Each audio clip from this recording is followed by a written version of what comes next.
Hello, everyone, and welcome back to Empowering You. I have a wonderful guest today, Holly Carroll from Tennessee, and she is going to share with us her journey through addiction and overcoming it. Hello, Holly, how are you? Good. How are you? I am doing great. Thank you so much for being here. I really appreciate you taking the time to come on and share your story with us. So Thank tell you me, for having how me. how is it in Tennessee right now? It's hot. It's very hot. Yeah. Yeah. It's kind of rainy where I'm at, so I think I would like to have a little bit of hotness right now. But so, um, Holly, can you share with us, maybe when your addiction started, kind of like how that happened and how that unfolded for you? Yes. I always had a great childhood. I was never raised around drinking or drugs or anything. My dad owned a gun shop. So I've been around guns my whole life. My mom worked at the same, job. I just had a normal childhood. I mean, no fighting, no divorce, nothing. And then when I was 20 years old, my mom got sick and she passed away when I just turned 20. I'm sorry. So it was just, my dad, and I have an older brother, and he's in the National Guard. He's like 47. And so I was just raised like with a dad that sold guns. My mom worked, and my brother was in the army, and my mom got sick with COPD. And after 20, basically I just got in bad relationships. And then, I married a guy, and he had a pill addiction and I didn't, but I stayed because I was like, this is what marriage is supposed to be. I'm supposed to support him, I'm supposed to love him. But then, let's see, I guess when I was about 25, I started having pain all over, and I went to the doctor and they started doing tests on me and thought it was lupus, thought it was Lyme disease. Well, then after a year or so, I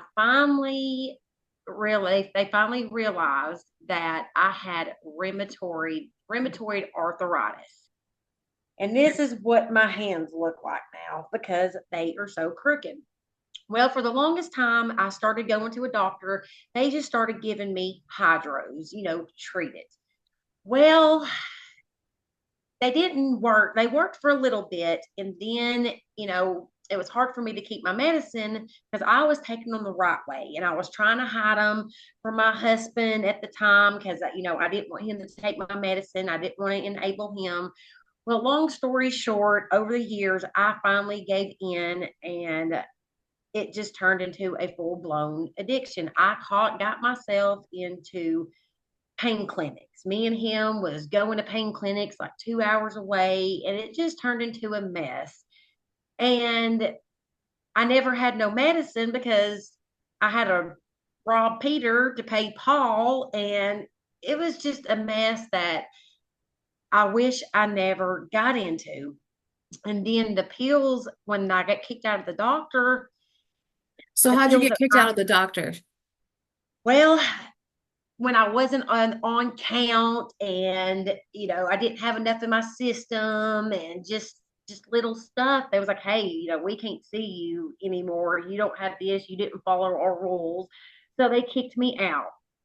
Then I started buying them off the street. And back then, this was 7 years ago, one pill was like $120. Oh And my. my tolerance was so high, and I was supporting my habit and my husband at the time's habit. And it was just awful. And I was making really good money at the time. I was working in timeshare in Pigeon Forge and Gatlinburg, and I was making like $120 to $140 a year, and I didn't have any money. And I had a daughter. I only had one child. She is 17 now. But back then I was making good money and it just got out of hand. And my dad knew, he started to know I had a drug habit, a pill habit. And he was So enabling me. so this whole time that you're doing pills, it's hydrocodone, or did you move on to something stronger? No, I moved on to the after the hydros did not work anymore. I went on to a pill called Opana, Oxycontin. And that was like the highest one on the street. I'm sure you know, with being a former police officer, I mean, the Opanas and stuff, they were like $140. And here I had to share with my husband at the time and me.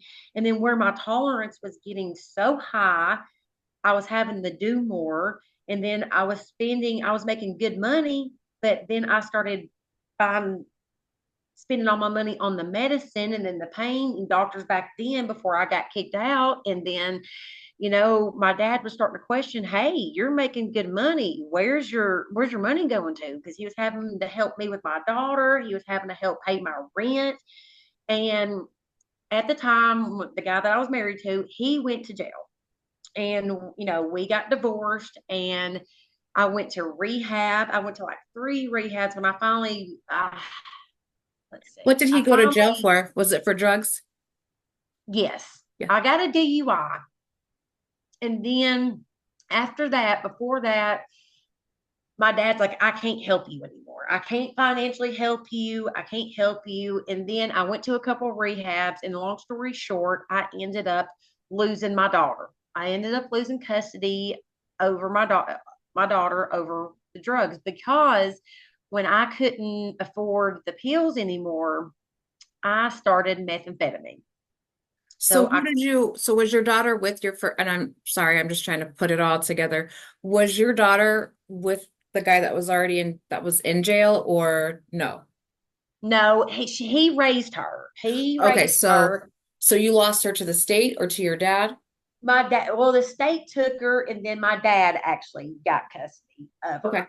Okay. She lived with him, and that she was probably about 8 years old, I think, about 8 or 9, and so her whole world got ripped apart. Then I got with another guy, and it was just the same thing. It was just history repeating itself. Instead of me trying to better myself, I was just backtracking and doing the same thing again. So eventually, I lost my apartment. I lost my job. I lost everything except I still had a car. That's the one thing I had. I still had a car. So I ended up losing everything. I put my stuff in storage, what I had left that people didn't steal. So I ended up homeless. And I believe in I was homeless for about 6 or 7 months. I mean, I was digging out of dumpsters, you know, you know, CVS and stuff would on Sundays throw their good items away.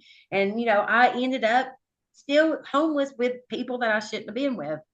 And then I was living with people and just getting another bad relationships. So So did you stay in your finally, car? Like, did yes, you stay in your car a lot? So how were you able to like get gas and stuff for your car? Was you just out there? that's the advantage of where I had a car, and most of the people when I was homeless, they didn't have a car. They had Um, drugs. I had a car. So they was like, if you take me here, I'll give you this. And I was basically just their ride. So you were that's just how the I got, runner. Yeah. yeah. And Okay. that's how I got my stuff. And then I ended up meeting another guy and having a place to stay. And finally, I was homeless. I was when was this? June the 2nd. I didn't have no place to go. This was June the 2nd, I believe, of 2017. So through all this time, like your dad has your daughter, you are still struggling going through all that. Did you get to see your daughter? Did you get to see your dad? Or was it kind of just like until you get together, there's no, I could seen her, but I kept making broken promises. okay. She would call me. I'd be like, I'll be there. I'll be there. But then I ended up, going elsewhere. I'll be honest with you. Back then, I picked drugs over my child because I was so addicted and I couldn't quit because I was so sick. And the good thing about methamphetamine, it didn't have the sickness like you would on opiates. So back then, methamphetamine is more like a mental. It was more like a mental thing. And then I got hooked on the needle. And that was very, very hard for me. That was bad. And, my dad finally said, I can't give you no money anymore. And my daughter didn't want to see me. She didn't because I kept making broken promises, and I would come here, and me and my dad would get in a fight, and he would threaten to call the law on me, and it was just a big mess. And finally, on June the 3rd, I believe, 2017, well, June the 2nd, I come here to his house while he was not home.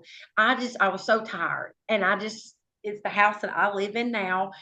It was my childhood home. I come here and I just wanted to sleep. That's all I wanted to do was sleep. And my little girl and her aunt on her dad's side come here to swim in our swimming pool. Well, me and the aunt didn't get along. So, of course, my daughter was on her aunt's side at the time and called my dad. And a neighbor had to come over here, was like, hey, your dad just contacted me. You can't be here no more. And I was like, where am I going to go? So then is where I tried to take my life. I was cutting my wrist. I was trying to take pills. None of it worked. So I said, God, I can't do this anymore. I don't want to live like this. I don't want this life anymore. Either help me get clean or just take me. I can't do this anymore. I'm done. I'm tired of this lifestyle. I'm tired of being sick and tired. So I ended up leaving my dad's house, and I ended up just meeting up with some people, giving them a ride so I could get my fix.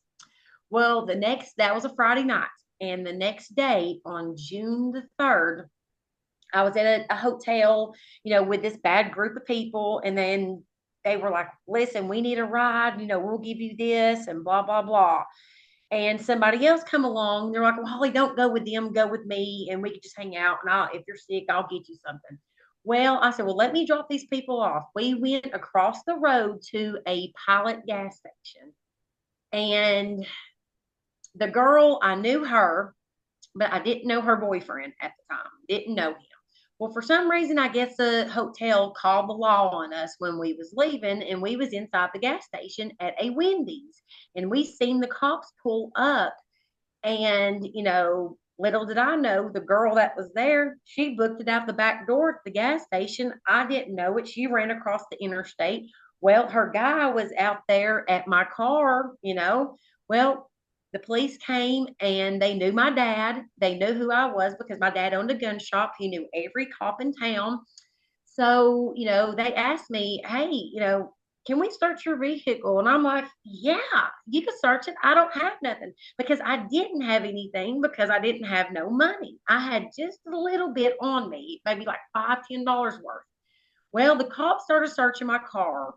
And the next thing I know, he goes for my glove box where that guy was originally sitting on the passenger side, and the cops open and they pull out this bag of stuff. 18 grams of meth, I think Suboxone, all kinds of stuff. And I'm like, what in the world is that? I said other stuff, but I was like, what is that? I didn't know it was there. I would have never let them search my car. Where Well, was the guy at this point? he was standing right there while his Okay. girlfriend booked it across the interstate and left us there. So the cops, the drug task force, everybody was there.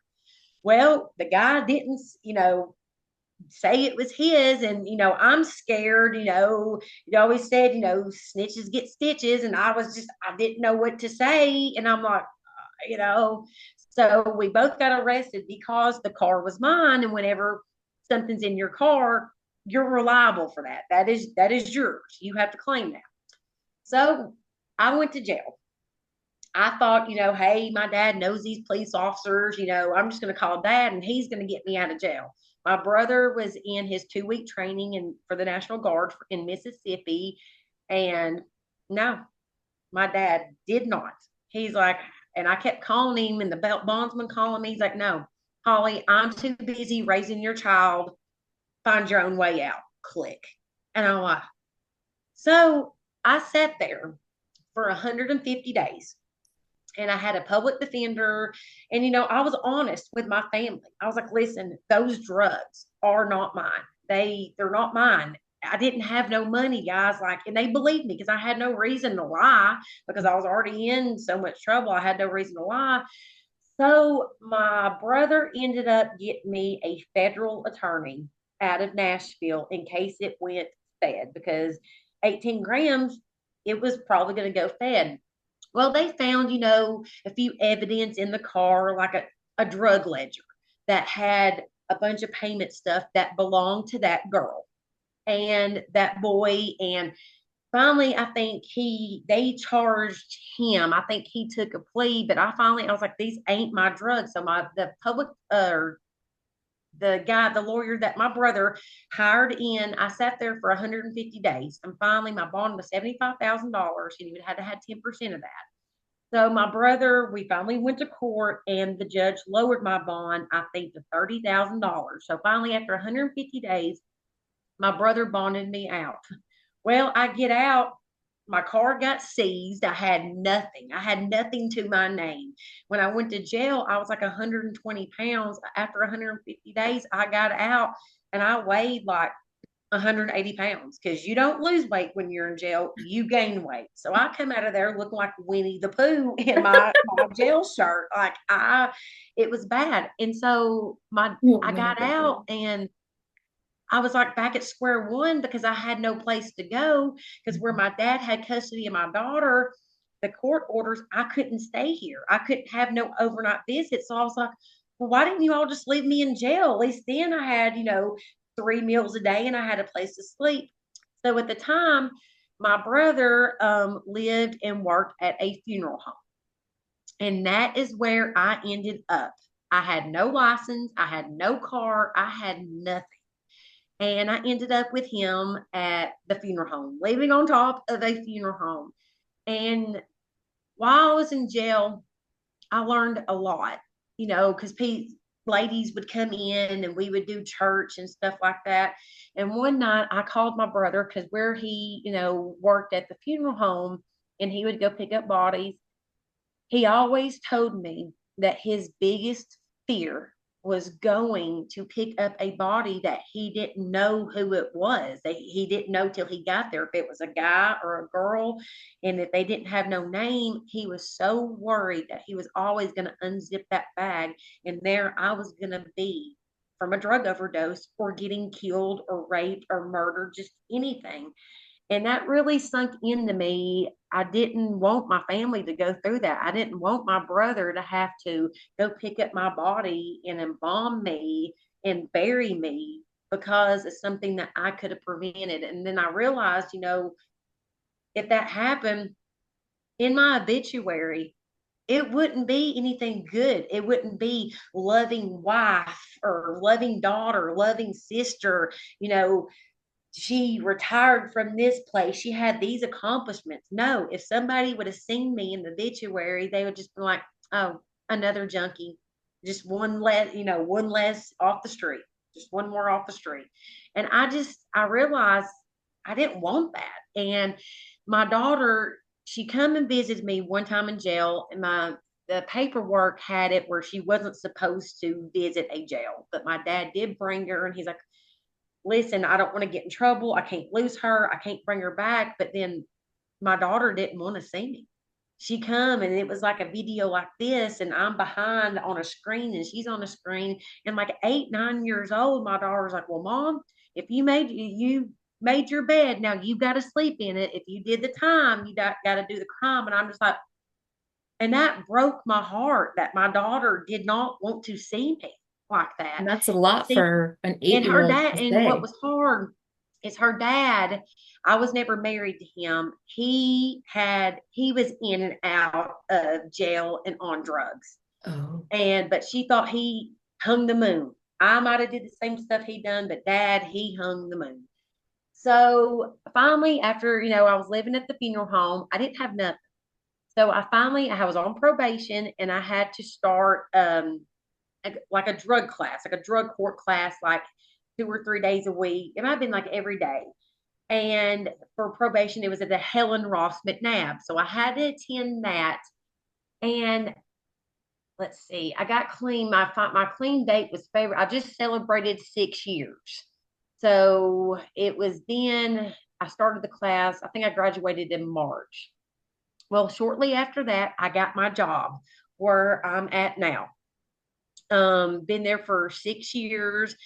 And of course, I remarried again. And I really thought, because I met this guy in the class that I was in, he was in there for drug addiction too. Well, he was clean and he he was a good guy. He really was, at least I thought. And he traded one addiction for another. He started drinking, and I never drank. And it just started getting a little bit more and more and more and more. And he was just really possessive. I couldn't have social media. I couldn't wear makeup to work. I couldn't do this. I couldn't do that. And it was just always a constant battle. My dad would always have to come over. My dad was like, hey guys, y'all are married. Y'all got to work this out. You got to stop drinking. Well, my dad went to court with me, and the judge knew my dad because the judge bought guns for my dad. And my dad was like, hey, I want her supervised visits lifted. She's been doing great. She's on the right path. She's been clean, for this amount of time. So the judge lifted my supervised visitation. And my daughter got to start coming over to mine and my husband at the time. I've been married about 3 times, and it was just all of them bad except the one that I have now. And I got to start seeing my daughter more, but then she didn't like the drinking and the fighting. And then February the 28th of 2021 is when my world crashed. My dad, that's when COVID happened. Mm-hmm. He got COVID. I got COVID. My daughter, we all got COVID at the same time. Well, my husband then, he took my dad to the hospital, and my daddy never came out of it. He was in the hospital for about 3 weeks, probably about January the 6th. Well, they got him switched to Vanderbilt Hospital in Nashville, Tennessee. And me and my brother went down there, and we really thought that he was going to make it. And he didn't. But on his deathbed, I I'm so promised him. sorry. I promised him, because about that was in January. In November is when the election was going on with Trump and Biden. And a couple people tried to break into my dad's gun shop like a couple of days before election because they knew things were going to get bad. Well, my dad told himself that he was going to stay at that gun shop if they come back that night of when the election came, and he was going to catch them people. And I was so worried. And so I called my daddy, and I was worried. I was like, Dad, let me come down here and stay with you. And I said, Daddy, in case something did happen to him, I said, Daddy, do you forgive me? Do you forgive me for everything that I done during addiction? And he said, Yes, honey, I do. I forgave you a long time ago, but just don't ever do that again. But a few years before that, a year or two before that, he had a bunch of surgeries. He had a stent surgery in his heart. And I made a comment to him while I was with my brother picking up a dead body from the hospital, because I thought at the time, whenever my daughter got taken away from me, I always accused her dad's side of the family for calling DCS. And my dad, and I said, yeah, they're probably going to call DCS on me again and just try to get me in trouble for something I ain't done. And that's when my daddy said, hey, I got to tell you something. He said, I'm the one that called DCS on you. I'm the one that got your daughter taken away from you, because if I didn't, she was going to end up dead. And you know what I said to my daddy? Thank you. Thank you for loving her that much to get her out of that situation before something bad happened. Now, if I was still in active addiction, I would be like, I can't believe you did that. How could you do that to me? But the new, sober, loving Holly was like, thank you. Because here my mom passed away. My dad ran his own business, and here he was taking care of a little girl. He didn't have to do that. He didn't have to do that at all. And on his deathbed, I promised him that I would never do that again. So shortly after he passed away in January About May the 14th, the law got called to the house that I was living at because my husband at the time was a drunk. So that's when me and my daughter decided we was packing up because I finally got my license back. My brother, after my dad passed away, my brother helped me get my license back because my brother knew I had to get out of that situation or I was going to end up losing my daughter again. So I ended up, my brother helped me after my dad passed away get my license back, and I had my dad's Monte Carlo. And so I had my car and I had my license, so I had a way to get back and forth to work. And then so I moved back into my childhood home because at the time I owned 50% of the gun shop and then 50% of the house. So me and my daughter moved up here and I got a divorce and we started making my childhood home our home. And then I met my husband about 3 years. Well, we knew each other at work, but then we started in a relationship, and I could not ask for a better man because my dad died in January, and then in September, my little girl's mama died. The next month in October, her dad died. So here my daughter lost three people in 9 months' time. And my daughter's 17 now, almost 18.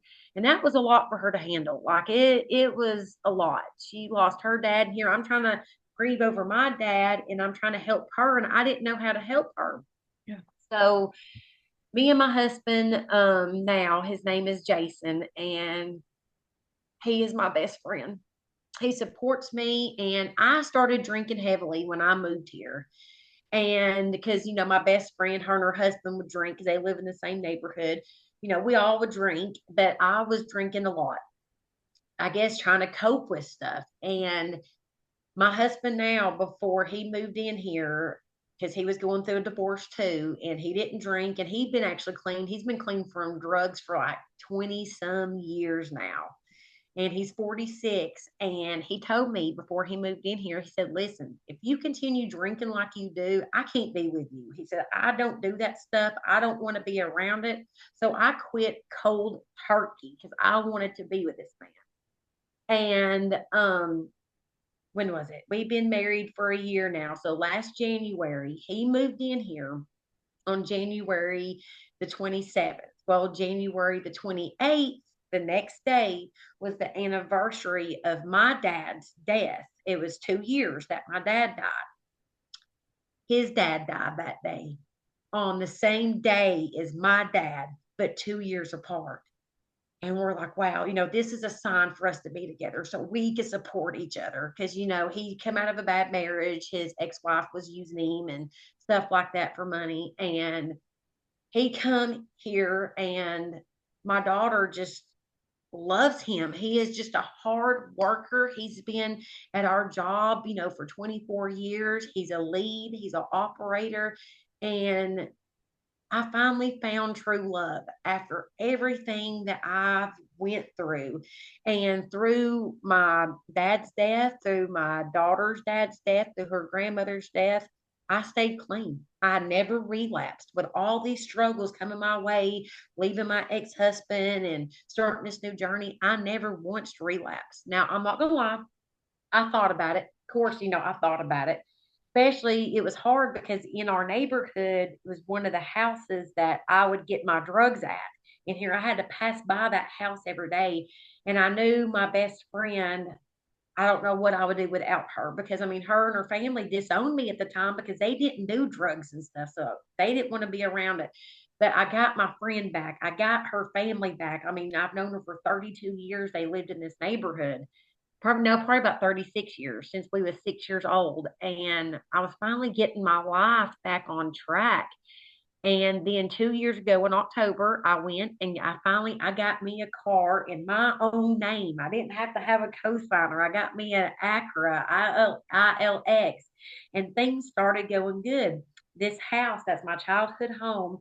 I got it in the will, and I let my brother have the other half of the gun shop. So my brother got the shop, I got the house. My house is completely paid for. I'll never have to worry about being homeless again. Me and my child won't have to worry about, leaving or someone kicking us out. Our house is paid for. And my husband is just an amazing man. We are in the midst of remodeling our house and doing it together. Like, I finally found true love.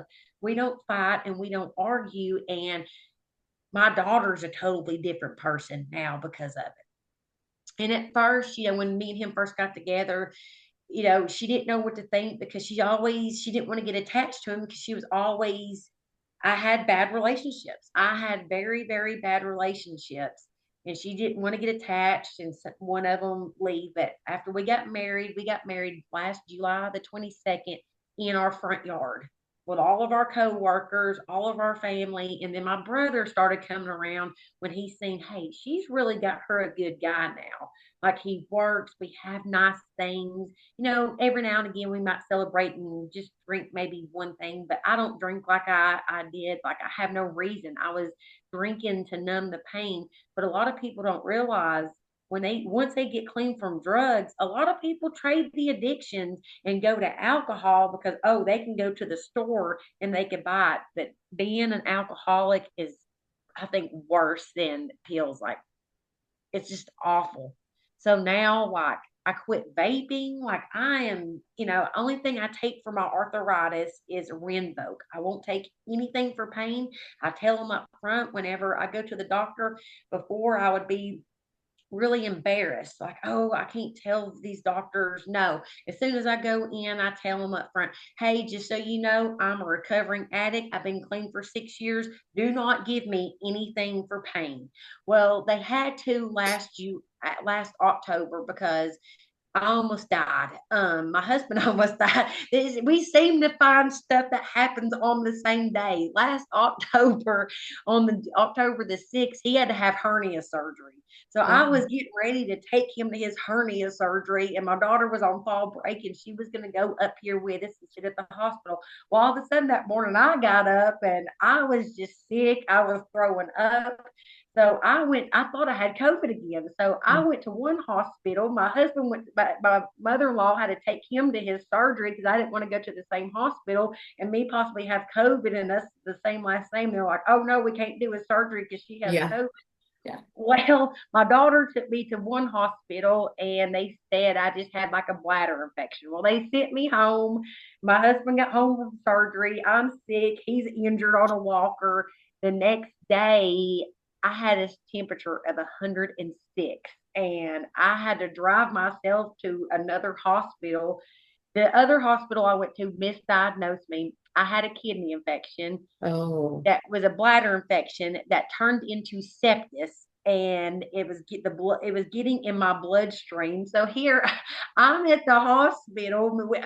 This is October. Me and my husband just got married in July. He's home by himself having major surgery. I'm in the hospital. He's all to heck because he couldn't be up there with me. It was just awful.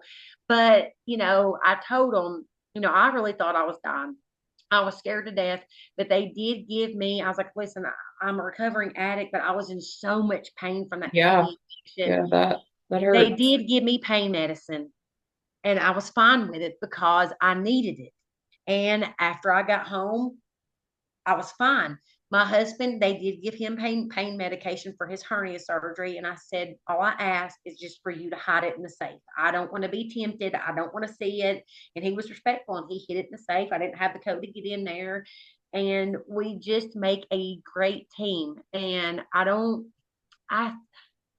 did recovery. I did it without him, but having someone there to support me and my daughter when times were so tough. I mean, we just were a team. And that's what my daughter needed. And anytime he goes somewhere, she's out the door, 17 years old, wanting to go with him. And most 17-year-olds wouldn't want to be with their mom and stepdad. And now we just have a good family. Recovery has been the hardest thing I have ever done, but it's been so worth it. And I'm so glad that day that I tried to take my life. I'm so glad it didn't go through. I'm so glad that I stayed another day. I'm so glad. And I kept wondering, through these years, what was my purpose? Like, why didn't I die of an overdose? Like, why did God save me? Like, I'm a bad person. I lost my daughter. But then after my dad passed away, I went to court. After it was before I left my ex-husband at the time, I went to court because here my dad died and that was her guardian. And so Yeah. I went to court and I told that judge, I was like, listen, my dad died. I want my daughter back. I've been clean. I got my license. I got my car. CPS was there. Child service was there. And they was against it because I was still on probation and I had fines. And the judge was like, no, she is doing good. I'm giving her daughter back. So I got my daughter back. Sorry, I'm kind of all over the place. I backtracked a little bit, but I got my daughter back and we rebuild that relationship. And for the longest time, my daughter still had anger against me. She would throw up in my face, you chose drugs over me. And I'm like, yes, yes, I did choose drugs over you. But then in the end, I chose you over the drugs. I chose to get clean so I could be a mom to you. Because if I would have went, I was facing 13 years in prison for some those drugs that was not mine. For those 18 gram of meth, I was facing prison. And my brother paid $30,000 for that lawyer, and that lawyer got me off. I was on probation. My stuff was felonies. It went down to misdemeanors. And now today, I'm a gun owner. I'm able to own a gun. I could go vote. I could actually be a normal person. My husband's a gun owner, and now we can go shoot and we could do stuff. And back then, I didn't realize like it was awful not being able to like be a gun owner and have that right taken away from you. And now that I got all this stuff back, I will never lose it again. Like I'm careful about, I only have maybe my best friend and her family. I watch who I hang out with because I always told myself if these people that was so-called friends, if they wasn't there for me when I was in jail, if they wasn't there for me at my worst, I don't need them at my best. But I had to change my people, my places, my things. I could not have Facebook. I couldn't go nowhere. I mean, I didn't have a license, but when I lived here with my dad for a little bit and then my brother, I was alone.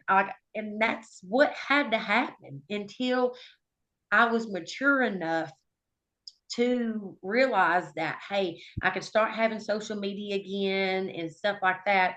Now, one thing that helped me was the Vivitrol shot. I'm not sure if you've ever heard of that, but whenever I was doing my drug program, it's a shot. It's nothing addictive, but a lot of the judges makes the inmates get that before they get out of jail.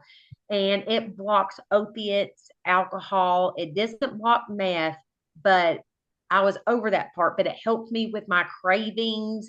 It helped me with my using dreams. And I got into Celebrate Recovery at my church that I become a member of. And I was a member, me and my ex-husband at the time, we was going and he would play, the guitar in the band, but behind everyone's back, he was drinking and everything. But the program, like he stayed clean too. He did. He stayed clean from drugs and Celebrate Recovery. I don't go to it anymore just because, I'm so busy with life. But every single morning for the last 3.5 years, I send out a morning devotional to these maybe 6, 7 ladies every single morning. We only see each other once a year at Christmas, but I screenshot the morning devotional from the NA book and it'll say, tell them, talk about addiction and stuff like that. And it'll say just for today. And, those ladies every morning, because I send it every morning about 5:30. Every now and again, I might forget on the weekend, but these ladies, some of them had a drug addiction, some of them had a sex addiction, some of them had codependency, and I'm the youngest out of this group, and some of them were 60 years old. And I text these ladies every morning, and they'll be like, "Holly, thank you for every day sending this on your way to work." Like some of them's like, "I had such a bad day, and your morning devotional just made our day." And like August the 1st, I'll send like hello August, or I'll send them recovery quotes. And and I still have that, even though I don't go to Celebrate Recovery. I still talk to my sponsor every morning whenever I send the morning devotional, but now it's in a routine. And every now and again I have to watch what I watch on TV, and I'll have using dreams every now and again, but it's the devil. It's the devil trying to pull me back, and I won't let him. But now, today, my daughter will be 18 in Today? February. Oh, February. Okay. She's getting ready to graduate high school, and I get to watch that. Yeah. I didn't think that I would ever be able to see that. And just knowing that my dad seen me be clean and he told me that he was proud of me and that he forgave me is something that I will stick with forever. And now, on the anniversary of his death, I'm supporting my husband because his dad died on the same day. He's supporting me, and I'm at a good place. Yeah, And it like on definitely my sounds tattoo, like it. God could do for me what I could not do for myself. And I have a great support system. And I have a I have a good job. The people there support me, and most of them are older people, and I'm just around a good environment. But I have no reason to drink anymore. I was drinking to numb the pain. I got no reason to numb the pain. And now I could actually be a mom and support Alexa whenever she's struggling over her dad.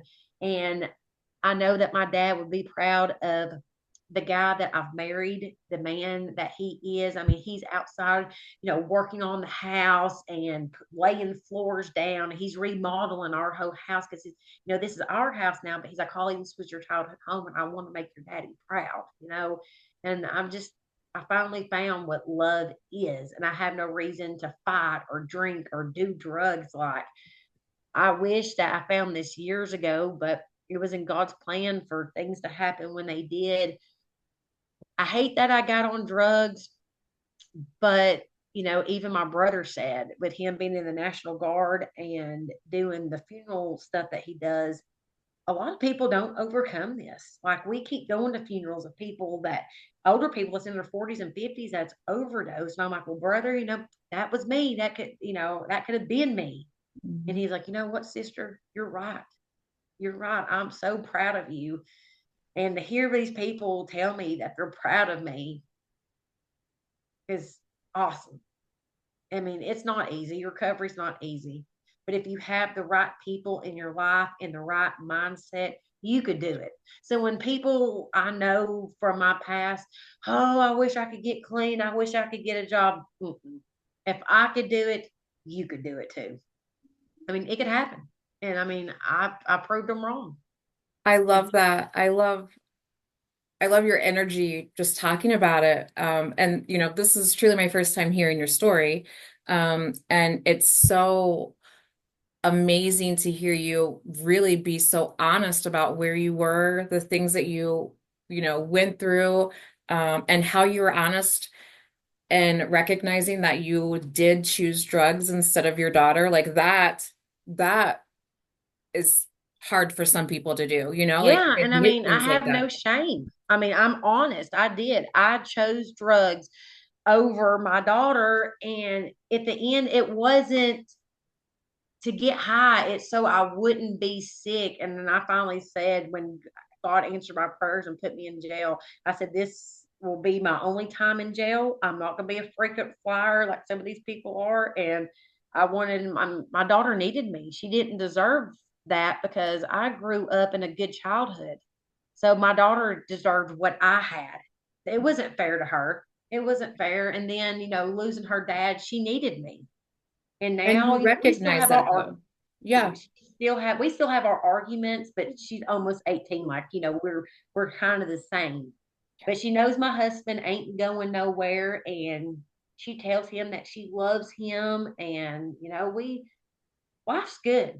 Yeah. Life is good. I mean, I struggle every day because, you know, I work in a factory and I lift 200-pound dies and my hands are so crooked. But now the medication that I'm on, it's actually helping, but my hands are so crooked. They could do surgery on my hands, but I refuse to because they said it feels like 5 knee surgeries at each hand, and they would have to put me back on pain medicine. I said, I ain't doing it. I've went this long with these crooked. I'll continue like it is. I will not risk going back down that path and lose everything that I've worked so hard for. I won't do it. My And that's husband's not amazing gonna. to hear you say that. Like there's people out there who have been addicts and have went down that road and have like, recovered and been in a good place and they do need surgery or something, like you do. Um, and so, It they starts right take back it. over. Right, right. So for you to recognize that, hey, I know myself enough to know that I can't do that. And if I do, then this will probably happen. So you would rather deal with the pain. I mean, Yes. that also says a lot about like who you are as an individual because not a lot of people would choose living with pain daily instead of taking that chance of getting surgery to get better. Where So my that hands are so crooked, if they went back to normal and straight, I don't think I could use. I've learned to use them like this for so long. I don't think, and where I'm on the Rinvoq medication now, it's not. It won't straighten these hands, but it's going to prevent them from getting worse. And I went to the rheumatologist last Friday. That's the first time I've seen her. Since April because me and my husband got to go on our first vacation. We went to Cancun. oh Like wow, how'd you like that? I never got to do that stuff before because I was normally with people that was felons and they couldn't even leave the country. And so I was finally with someone that could be a gun owner that could leave the country that's never been in trouble. And we were just doing stuff that normal people do. Like we went on vacation How and did you like Cancun? I loved it. It was Yeah. just peaceful. I was like, wow, I get to do stuff like this instead of spending my money on drugs. Like, this is what people do. And the rheumatologist, she walked in and I had on a jumper from TikTok and she walked in. She's like, Holly, you look amazing. Like, you look beautiful because my husband always went to my visits, but he had to work that day. And she's like, how's your husband? Where is he? I said, he's at work. And I mean, because he would always support me because he'd always want to go in and take notes what the doctor said. And he wanted to know, like, how my progress was doing. No other guy would ever do that. But he would drive me to Knoxville and go in and say, like, okay, like, what can we do? How's she doing? Like, I have a good support system. And I hate that I went through all the bad marriages and relationships that I did to get to where I am, but it was in God's time and everything happens for a reason. And with our dads passing away on the same day, he left a 20-year marriage. And here he came, and he knew when our dads died on the same day, he knew that that was basically his dad's blessing, saying, you know what, son, it's okay. And now, I mean, we support each other. I mean, it's just amazing. That is great. I love that for you. I love that for your family, especially your daughter. I'm so glad to see that she is doing great and she's back with you and you guys all are back in your childhood home having this amazing good life that you truly do deserve. And I'm glad you were able to recognize that and put forth the effort to get to where you deserve to be. So And I have a congratulations on doing daily that. reminder for me. I want to show you something. I have a daily reminder for me to never go back. I, as a joking matter, whenever I got out of jail, I got a copy of my mugshot and I put it on my dad's refrigerator. And I actually have a copy in my Bible as a daily reminder to never go back. This mugshot is so bad. It's awful. Like, it is awful. I mean, I thought I was going to be there until Jesus come back. And this is a daily reminder on the refrigerator to never go back to that. Like, That doesn't even look like you. I would never like that's I got up there and I was high on methamphetamine and I got up there and to take my mugshot, I just go like that. And here it is. And I have it on my refrigerator. My mother-in-law come in our house last year for Thanksgiving and seen my mugshot. And I'm like, she's like, well, I'm so glad that's not you anymore. But I keep that as a daily reminder. And I posted like a testimony a few weeks ago on TikTok. And actually, one of the jailers that was there that day, when she arrested me and booked me in, she's like, oh my gosh, that mug shot. But she's like, oh God, that's awful. But then she's like, you know what? She's seen me at my worst when I was in jail, and now she gets to see me at my best. And she told me, she's like, listen, I've seen a lot of people in the jail that goes back to the same lifestyle, or they died. She's like, you don't see that. And she's like, I'm proud of you for the person that you become, because she's like, I seen you the day that you came in the jail, and you were seeing you for the whole 150 days. Now I get to see you just blossom and bloom. And I I mean, love that. and the captain of the jail, like he was at my daddy's funeral. He would go to celebrate recovery. And I mean, he tased me whenever I went into the jail because I was such a handful. He tased me. And then he got to see me at Celebrate Recovery, and he'll message me on Facebook and like, Holly, I'm proud of you. Like, I am so proud of you. You should be proud of yourself. And I Are am. you proud of your, okay, yeah, I am. good, good. I'm glad that you are proud of yourself and you are proud of how hard you worked and, changing your life and getting to where you are.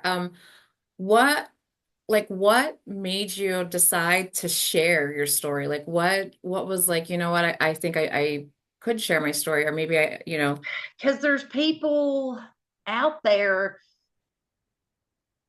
and there's people out there that want to change, but they just don't know how. And if they hear my story and where I come from, and I was homeless and I lost my, because a lot of people get homeless, they go to jail, it's jail, institution, or death, or all of the above. And, I started going to Celebrate Recovery. I started telling my testimony because there's a lot of people out there that don't have a good support system. So Mhm. kind of like you, like if they hear a voice, they know, okay, well, she did it.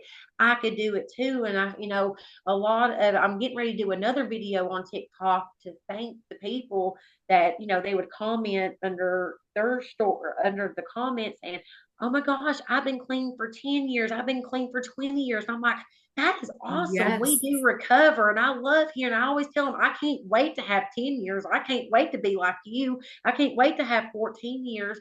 And then someone will be like, well, I just celebrated 30 days clean. Hey, 30 There you days is a go. big deal for a recovering addict. Each day is a miracle. So for even one day clean from a Yeah. recovering addict is amazing. That's a big deal. Yeah. But back then, people called me a junkie and called me this, but I was somebody's daughter. I was somebody's sister. I'm somebody. Yes, you are. And And what I, do you think of those people now? Like, have you seen those individuals? Have you ran into someone who maybe didn't think the best of you? And what is it that they think of you now? they're still doing the same thing that they're doing. They're still in jail. And it took me a while to make amends. I had to learn in the 12-step program whenever I took it.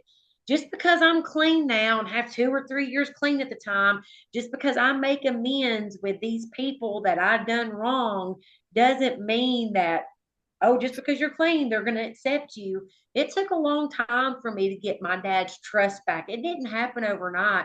And there's people that comment under TikTok. And actually, whenever I did that Stay Another Day video, they was women that messaged me saying, hey, I thought about killing myself.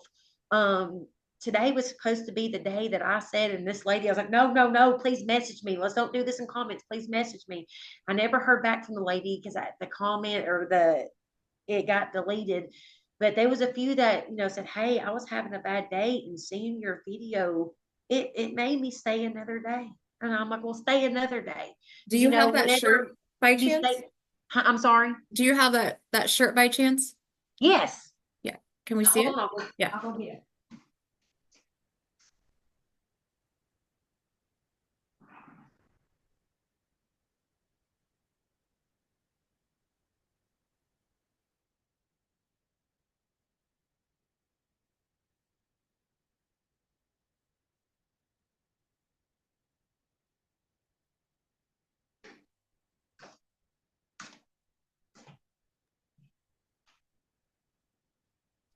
Stay another day. And the hardest thing I ever had to do was my next door neighbor of 32 years in April, he was struggling. He was my best friend, a guy friend of 32 years. And my husband he lived next door with this papaw, and we always seen him. He had tattoos, he did hair, he was a barber and stuff. My husband the day before was over there with his real dad and him hanging landscaping lights or hanging floodlights on their thing. And my husband was with him for like 2 or 3 hours and talked to him. And then the next day, while I was at work, the other neighbors kept calling me. They're like, hey, you need to get home. And, his girlfriend was outside screaming and hollering. And I come home and he shot himself in the house next door and he still had a pulse. And we got to the hospital. And one thing that I will always respect my husband for, he didn't know him that well, but he was trying to. And I think it was either before or I think it's when we got back. My husband said, Holly, I can't let his papa because clean up this mess because I talked to the police officers while they took him to the hospital. I'm like, hey, who do we get to come in and clean up this mess in his room? They're like, you might have to call these people or you might have to do it yourself, or if you know someone that wasn't close to him, they might be able to do it. My husband, he said, Holly, I can't let that family come home and see this mess. My husband put gloves on. And as you know, a former police officer, when someone shoots themselves in the head, it's not a pretty sight. I couldn't do it. It made me sick. But my husband went in there and cleaned all that mess up so his family did not have to come home and relive that. And I will respect that man forever for that because he didn't have to do that. He knew I loved him and I was close with him and his family, but he wasn't. And he said, well, that's why it was a little bit easier for me to go in there and do it because I wasn't as close to him as you was. And for someone it's just selfless. Like he didn't care. He didn't care how bad it was. He was worried about his family. And I'm just like, wow. Yeah. But losing someone like that to suicide, and I look at his car and stuff every day, and then I knew I got his girlfriend one of these, and then I got one. And I just wish that he stayed another day. And I mean, I'm glad I stayed another day because now I realize how his family and stuff's grieving over that. I'm so glad I did not put my family through that now. And you're seeing suicide younger and younger. Yep. And I've been following that Aubrey White case, and it's just so sad with the bullies and everything. And that's why I talked to my daughter and said, Mhm. listen, if there's ever a problem, if you're in trouble, or if you ever get pregnant, or you're scared if something happens, come to me. Do Mhm. not make a permanent fix for a temporary problem that would have went away in just time. Yep. And I mean, it's sad because you're seeing younger and younger. And whenever I posted that video, it has over 500,000 views now. And people keep buying these shirts every single day. And I keep seeing people saying, I wish my husband stayed another day. My wife, I wish my mom, I wish my brother. Like, I can't believe how many people has commented under that video and how many suicides there are. But it seems like there's more people that die of suicide than there is cancer. I mean, it's crazy. Yeah, and I think it's a lot to do with, the mental health stigma out there. Like people just feel like they're alone and they feel like that's like their only way out of things, which is very, very sad. You They know, can't afford to get the proper help they need. yeah. And that And too, they, right? Like if they talk about it, you know, I know, I mean, speaking with you, right? Like you were an addict, right?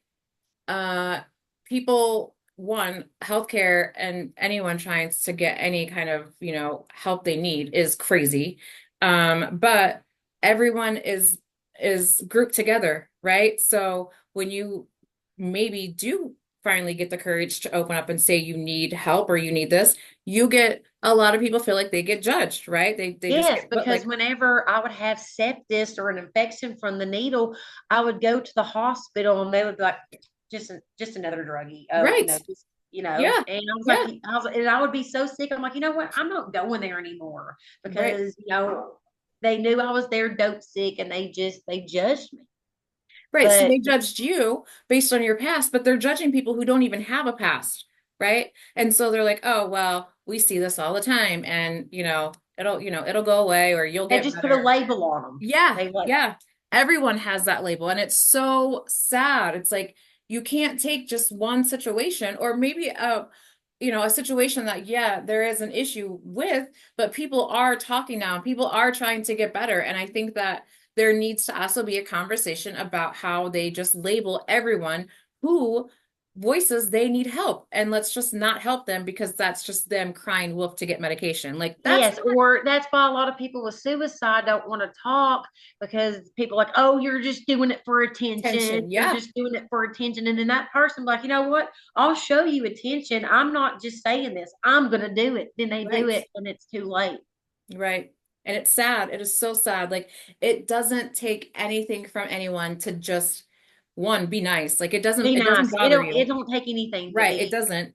And if you're not, I mean, like I always try to treat people the way I would want to be treated, right? And I will be out at the grocery store or wherever, right? And if I see someone, I will say something nice about them, right? Because that could be the one thing they hear the entire day, the entire month, whatever it is, that was nice, right? So, and what That does gets them out of doing something right, bad. right, like, and Just one smile. Just and a what does that hurt smile. though? Like, it doesn't And hurt it's me, free. right? So, I don't understand why people aren't more like that. I mean, people are so quick to be evil, and people are so quick to want to have road rage and fight with people, and like let's just shoot people or whatever the case might be, but you don't know what everyone else is going through. So when you No, and perfect example. Yesterday in our town, they had a new Arby's that opened. Arby's, okay. And it's been open for 2 days. And I told my daughter after her doctor's appointment, we were going to Arby's. I had my coupons and I wanted to go to Arby's. I love how you said So you have your we're, coupon. yeah, I'm going to cut my coupons and have them out. Well, we're sitting in the drive through. They got 2 lanes. Well, I'm sitting there and all of a sudden, boom, someone hits my car. My daughter gets out at first, cussing, raising Cain, and we thought the guy was driving off. Well, we pulled over. He got out. He was a little old man. Aw. Come to find out, a lady come and her husband, and she's like, "Well, I need your information." I'm like, "Well, who are you?" She was his, I believe, PA because he was mentally challenged. He had special needs. He was 71 years old, special needs. I'm like, oh man, he just got the car 2 days ago and he backed in and he was just so upset. And I'm like, he did more damage. I told him to call the police so we could cover our tracks, and we called the police and they came, and he did more damage to his car than it is mine. Well, I called my husband and he come down here and brought my updated insurance card. And I kept telling my husband and the police officer, I'm like, listen, he didn't do that much damage to mine. I don't want to have to turn this in on his insurance. Honey, you could buff that out. I mean, he had a big old dent in his car. Well, I ended up talking to, I guess, the main lady that's over the home and all those people. She's like, whatever you need, you are so nice. Thank you for being understanding. I'm like, listen, this accident's happened. It's really this Arby's fault because they got the parking right where the drive-through is. Anyone's going to get hit. Well, my daughter told the couple that was there, hey, since he don't have a backup camera, he needs one of these like my stepdad put in my mom's mirror because you can get the cameras these days that go over your rear view mirrors that you could see. And they're like, yes, we're going to look into that. Well, I had the guy on my mind last night and I called and left the lady a message to check on him. Well, she called me back today and she was like, yeah, we're going to order one of those mirrors. And the one that they were going to order was just not worth the money.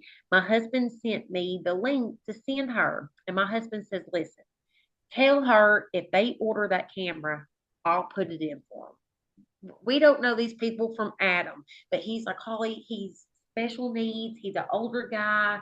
I want to make it so this don't happen again. And here my Wow. husband is gonna put this guy's mirror in, and this lady was like sending me a text, thank you so much, and I was honest with her today because she talks about being a caregiver, and I'm like, well, I try to help people. I'm a recovering addict. I've been clean for 6 years, and she's like, wow, I could tell you have a big heart because here this guy hits you, and you and your husband's trying to put a camera in his car and not turn it in on your insurance. But I just try to be a nice person, like if I don't need my car fixed, it's just material stuff. It's Right. material stuff to be replaced, but people can't. And I just, as soon as I seen him, I just had a special place in my heart. And I told my husband, I'm like, listen, he's like, we need to put this in for him. And I so just love, we try to give back. yeah, I love your heart. I love your husband's heart. Like that is just amazing. And it's great to hear someone who has been through so much, but come out on the other side having such an amazing heart and want to help others and be there for others and not be like so upset because of what they went through or angry at the world, that happens. I And was at first because I lost this and I lost that, but it was just material stuff. Now I've gained everything back plus more. It's just I love material. It's that. just I love I it. learned to be more humble because I lost everything could be gone in a heartbeat. Yeah. But people, once they're gone, they're gone. You know, the Yeah. only thing they're left with is their stuff, And then what and are you half going to the do with people that after give so it long? away. I love Um, that. I love everything about you. I love your journey. I love where you are. I love your heart. You are absolutely beautiful, and I want you to know that. If I am so glad you reached out to me. Like, I am glad you reached out to me. And if my yes, story could help one person, just I'm one person. sure 100% it will, and I can guarantee, just by you doing your own videos with that shirt and things like that, I'm sure that has helped just one person, and just, you help that guy that hit you. Like you do help people. You already have helped people. So, you I have, always wondered for years what my purpose was, why God saved me and didn't just let me die of an overdose. And now I know is that I'm here to share my story and to help other people. And I'm blessed. I'm blessed, and I'm so glad that I didn't die. I'm so glad. I'm glad too. I'm glad you're here. I'm glad you're here having this conversation with me and being a mom to your daughter, and being the amazing wife that you are and friend and sister that you always have been, and maybe others dismissed because you were just going through a hard time. So I am so happy to see you on this side. And yeah, it's just amazing. Like I had multiple times cold chills listening to your story. So thank you. Thank you so, so much Thank for you. sharing. And thank you so much for being that person for other individuals. I know it means a lot to me, and I know those that are listening, it will mean a lot to them. So thank you so, so much. Is there anything else that you would like to share before we end the show? No, I'm just glad I stayed another day. And if there's anyone out there that's struggling with addiction or trying to scared to leave an abusive relationship because you think that there's nothing out there, there is something out there. You could do it. It's not going to happen overnight. It takes time to get trust back and make amends. But if you make the step, like make the effort, like it's there. But we Yes. do recover. I We love do that. recover. Can you tell me one more time the shot that you said helped you? Vivitrol. Vivitrol? Yes, and it's nothing addictive like methadone or anything like that. It's a blocker.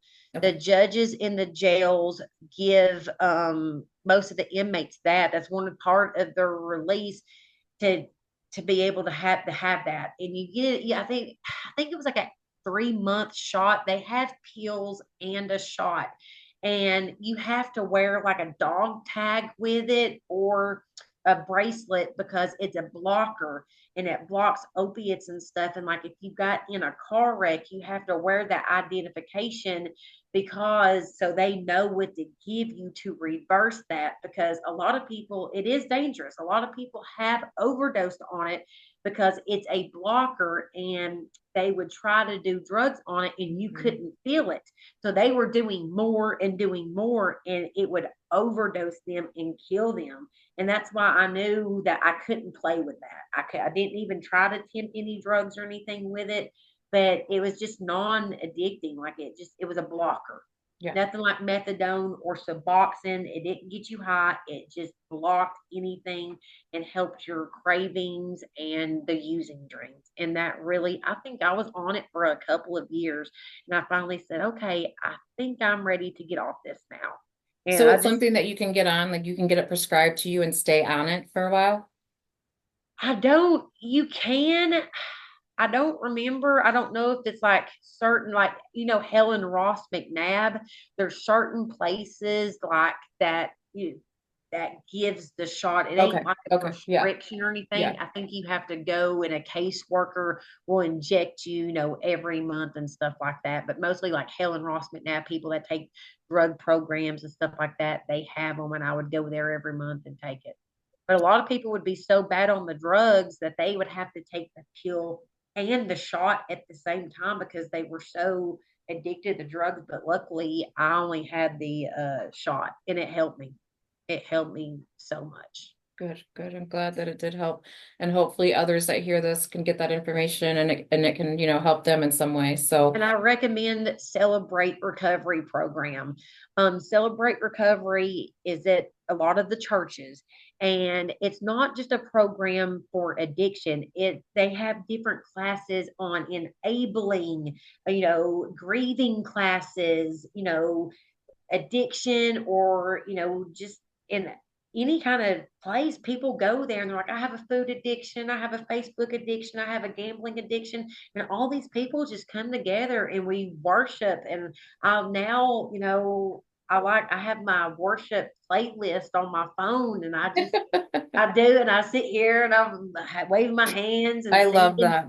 Mercy Me. I mean, I love it. Oh, I love that song too. Yeah. Yes, and Mhm. it was a very good program, and I Love that. highly recommend Celebrate Recovery. Perfect. All right. Other than that, I think I'm done, and I'm sorry I backtracked and No, ended this. no, it's fine. And I appreciate you sharing. And again, I know it wasn't easy and I know it was definitely hard to get to where you are. And I'm very glad to see you, in this amazing space. And, your heart is beautiful. You are beautiful. So you keep shining. And I hope that we will talk again. And stay in contact and stuff. I would Yes, love to, I made a new friend. yes, yes, yes, you did. Yes, you did. So, with that, we are going to end the show for today. Okay. But if anyone would like to reach out to Holly, you are free to message me. And I think how can they find you on TikTok or something? Yes, and they can find me on Facebook under Holly Carroll. Perfect. Okay. All right. I would So love to talk to other women or anybody that is struggling and just need someone to talk to. I would love to do that. perfect. So if you are struggling or you know someone that is struggling, Holly definitely appears to seem to be an amazing individual and she's willing to take that on. So if you know someone that is just looking for that support, I definitely recommend Holly. So I hope everyone has an amazing, blessed day, and we will see you on the next Empowering You.